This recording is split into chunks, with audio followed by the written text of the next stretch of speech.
Yeah, apparently the San Diego Padres are not done adding to their offense, adding the guy who just refuses to age in Nelson Cruz. 1 year deal for a whopping, get ready, $1 million. Whew, man, hey, I'll take that $1 billion, but in baseball terms, that's a really small contract, if you will. That's very low, especially for a guy like Nelson Cruz. I mean, for the most part, that's basically veteran minimum, if you will. What that screams right off the bat for me is yes, they're going to take a flyer on Nelson Cruz, see if they can help with his offense production, just be a DH for a really strong team that's already good offensively, that's already built and grabbed a lot of good free agents this year. I mean, we're talking Xander Bogaerts. We just had Juan Soto come in last year. This team could be stacked offensively, could be its own West Coast murderers row, if you will.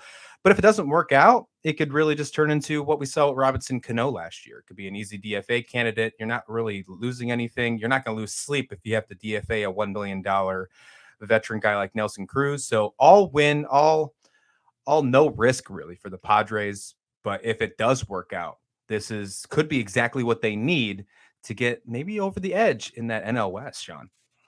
It could be. It could be. And you know what? From his perspective, you're looking at possibly the last season of your career, and you want to go and play for somebody who's got a real chance to bring you off into the sunset on a parade that hopefully does better than what was it, Atlanta's parade where the buses were going like 80 through the streets.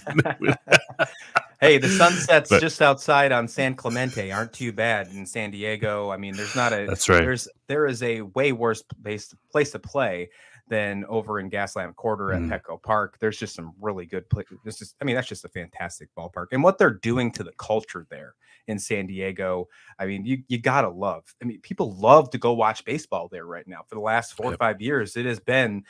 I mean, since Tatis really built up, you bring over Machado, now you bring Soto. How can you not love what San Diego's doing? Then you add in a guy who can just hit bombs. And I know you and I are an old folk. We're not the ones who are really into the whole home runs as much as maybe say a 15, 17, 20-year-old guy that's paying attention to the MLB this time. But that's where the game is going to. Higher offense. Yeah. They've put the shift restriction on.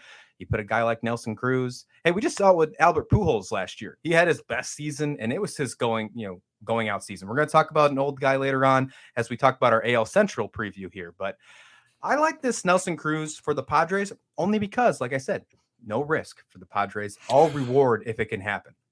Yeah, it's basically, league minimum. I mean, just north of that, it's not that much more, right? League minimum on a guy who has a track record almost as good, if not better, than mostly everybody still playing the game of baseball. So I like the deal. I like that Nelson Cruz gets a chance to play for a contender, to go for a championship in his final year. If it is his final year, I assume it is.